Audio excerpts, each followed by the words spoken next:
Mtazamaji wa PMTV Tanzania, karibu katika update za PMTV, na mimi niko hapa kwa ajili ya kusogezea tu yale ambayo yanakuwa makubwa na yanasikika zaidi ama yanagusa vichwa mbalimbali vya habari mitandaoni ama kuzungumzo zaidi katika mitandao ya kijamii. Sasa tumekuwa tukisikia Nigeria pia hali ya kutokuwa shwari kinchi inazidi kukua kwa kasi baada ya mfululizo wa matukio kadhaa ya utekaji nyara. Sasa rais wa Nigeria atangaza hali ya dharura kufuatia utekaji uliokithiri.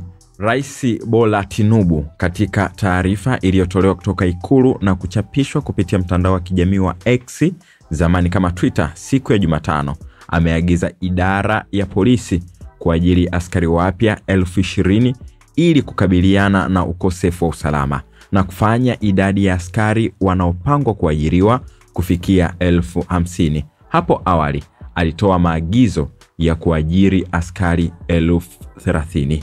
Anasema, ingawa awali nilikuwa nimeidhinisha upanuzi wa kitaifa wa vituo vya mafunzo ya polisi, mamlaka ya polisi kwa taarifa hii imepewa ruhusa kutumia kambi za shirika la huduma ya vijana kama vituo vya mafunzo.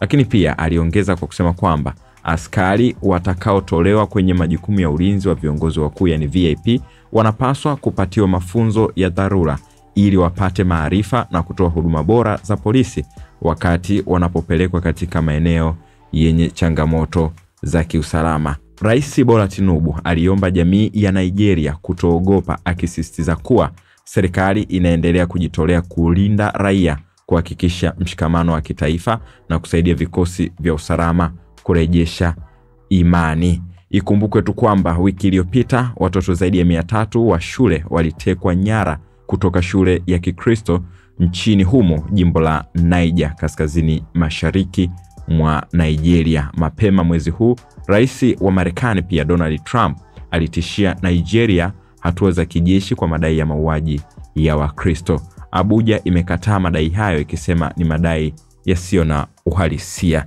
Nini ambacho kitaendelea huko nchini Nigeria, hasa katika hali kama hii ambayo mkuu wa nchi ametangaza hali ya dharura, lakini pia tunaona anaongeza vikosi vya askari kwa ajili ya kudhibiti hayo. Lakini nikikurudisha tu nyuma kwa uchache, huko Chibok pia Nigeria waliwahi kutekwa nyara wanafunzi pia zaidi ya 200 ambao walikuwa katika shule moja ya wasichana. Matukio hayo yamerejea tena baada ya takriban miaka karibu 8 kupita.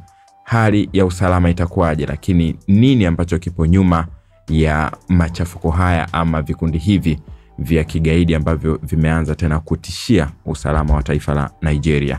Shiriki nasi kwenye comment hapo. Aviator, rusha ndege, ushinde. Wapi utatua? Uamuzi ni wako. Aviator inapatikana kupitia pmbet.co.tz.